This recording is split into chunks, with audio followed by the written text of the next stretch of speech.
안녕하세요. 도전채널의 손종학 교수입니다.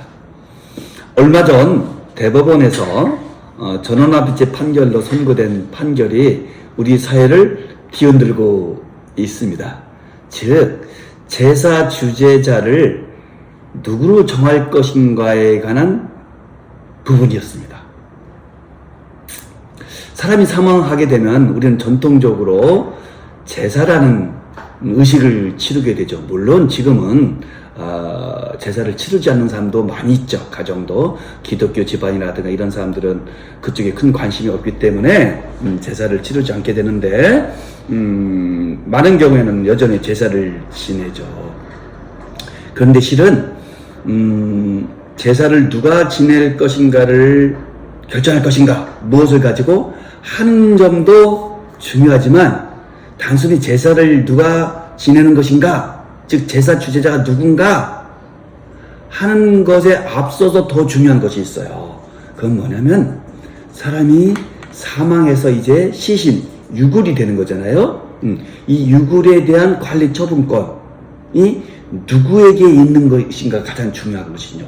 왜냐하면 이제는 사람이 사망했을 때 화장을 할 것인지 매장을 할 것인가지도 실은 유족들 사이에 중요한 갈등의 요소가 되기도 하잖아요. 또 매장을 한다면 어디다 할 것인지, 또 화장을 하더라도 어디다 할 것인지를 정하는 것은 유족들 사이에서는 굉장히 민감한 문제이기도 하고 실은 서로 간의 의견이 대립돼서 갈등으로 치닫는 경우까지도 종종 있게 되고 이런 것이 실은 소송으로 비화되는 경우도 많이 있습니다. 즉 어떤 유족은 예를 들어 아들은 화장을 원하는데 딸은 매장을 원할 수도 있고, 장남은 대전에 해서 화장을 해서 납골로 모시고 싶은데 뭐 경기도라든가 서울에 모시고 싶기도 하고, 이처럼 갈등이 생기는데 이걸 누가 결정할 것인가가 문제되는 거예요. 그런데 우리 민법에서는 이 부분에 관해서는 명백한 규정이 없어요.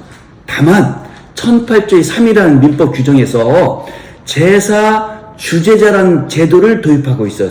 즉 제사 주제자라는 것은 뭐냐면 유골, 시신이 묻혀있는 분묘, 그 분묘를 봉양하기 위한 일정한 묘토, 뭐 임야, 그 다음에 족보, 제사를 지내는 도구 등은 상속재산과 분리돼서 별도로 제사 주제자라는 사람이 그걸 승계하도록 규정되어 있어요. 즉 이것은 상속재산과는 별개로 간다는 거예요. 즉 상속재산이라면 우리 법에 상속은 누가 받는다라고 정해져 있잖아요. 그런데 이 분묘, 뭐 그 제사 도구, 족보, 금양, 임야 이런 것들은 상속재산이 아니라고 정하면서 제사 주제자라는 사람이 이걸 승계하도록 되어 있어요. 그런데 문제는 그런 규정이 있음에도 불구하고 그럼 도대체 누가 제사 주제자가 되는 거야? 라는 물음에 대해서는 우리 민법은 아무런 규정이 없었던 거예요. 그랬을 때 우리 민법에서는 법률에 규정이 없으면 다음에는 무엇으로 가냐면 관수법으로 가는 거예요. 그래서 종전에는 관수법상 제사 주제자는 누가 된다 이렇게 돼 있었어요. 주로 아들 중심이었죠. 장남, 장손, 그 다음에 차남, 그 차손 이런 식으로 넘어왔고 여자는 배제되는 경우가 일반적이었죠. 그런데 이때 분묘, 제사용 제사 그 제구 무슨 뭐 족보 이런 거 말고 이 시신, 유골, 유체도 과연 이 제사용 재산에 포함돼서 제사 주제자가 승계할 것인가도 또 하나의 쟁점이 됐어요.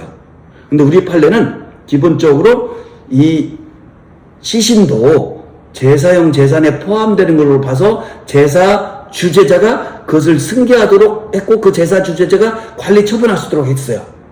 그렇기 때문에 실은 화장할 것인지 매장할 것인지, 매장한다면 어디다 할 것인지, 화장하더라도 어디에 할 것인지를 정하는 것은 제사 주제자가 정하면 되는데 아까 말씀했듯이 우리 민법에는 제사 주제자를 누구로 하는 것에 대한 아무런 규정이 없었기 때문에 저는 관수법에 의했고, 관수법에 의한다면 조금 전에 설명했듯이 남자 위주로 가게 됐던 거예요. 그 부분에 대해서 실은 2008년에 대법원에서 그 판례를, 종전의 판례를 바꾸는 판결을 하게 됩니다. 즉 그러한 관습법은 남녀평등이라든가 가족법의 질서에 헌법적 원리에 맞지 않는다. 위헌의 소지가 있다. 헌법에 불합치한다. 하고 있기 때문에 더 이상 그러한 관습법은 우리가 효력을 인정해서 적용할 수가 없다. 즉 그러한 관습을 가지고서 재판할 수 없다. 이렇게 나온 거예요. 즉 제사 주제를 정해서는 안 된다. 그럼 무엇을 할 것이냐? 했을 때 우리 민법 1조에서는요. 법률의 규정이 없으면 관습법에 의한다 했잖아요. 근데 관습도 없을 수 있다. 그럴 수 있잖아요. 그럴 때는 무엇에 의하면 조리에 의하도록 되어 있었어요. 그럼 조리가 뭐냐? 라고 물어본다면 여러 가지로 대답할 수 있겠지만 가장 간단한 것은 사물의 당연한 이치 정도라고 볼 수 있어요. 그러면 사물의 이치상 누구를 제사주를 정하는 것이다 하면 되는 거예요. 즉 누구를 제사 주제자로 정하는 것이 사물의 이치에 맞다, 조리에 부합한다 하는 거예요. 그럼 그건 누가 선언하고 판단하냐? 바로 판사들이. 최종적으로는 대법관들께서 판단을 하시게 된다는 것이죠. 그때 2008년에서는 우리 대법원에서 어떻게 했냐면은 무조건 장남 장소로 넘어가는 것은 헌법상 합치되지 않기 때문에 그런 관습법 적용할 수도 없고 조리에 의한다 했을 때 먼저 유족들끼리의 협의가 중요하다고 했어요. 상속인들 사이에. 협의가 성립되면 장남이든 장손이든 장녀든 차녀이든 누구라도 제사 주제자가 될 수 있어요. 그런데 협의가 성립되지 않을 때는 어떻게 될 것이냐 하는 부분이 되는 거잖아요. 그때 만약에 협의가 성립되지 않는다면 그때는 장남이 제사 주제자가 된다. 장남이 이미 사망한 경우도 있을 수 있잖아요. 그때는 어떻게 되냐? 장손이 된다. 그리고 장손도 없고 아들들도 없을 때는 어떻게 되냐? 그때는 장녀로 넘어간다 라고 했던 거예요. 그래서 여자도 제사 주제자가 될 수 있는 길은 열어놨지만 여전히 아들에 밀려서 후순위 제사 주제자의 수리만 받을 수 있었던 거예요. 그래서 최근에 또 다른 사건이 발생하면서 지금 판례를 이번에 최근에 바뀌게 된 거예요. 어땠냐? 사망자가 본처와의 사이에 두 딸을 두고 있었어요. 그런데 본처와 사이가 안 좋았는지 다른 여자를 만나서 후처로 갈 수 있겠죠? 후처와의 사이에서 아들을 둔 거예요. 나이는 본처와의 사이에서 태어난 두 딸이 나이가 더 많기 때문에 누나가 되겠죠. 여기는 이제 남동생이 되겠죠? 흔히. 그랬을 때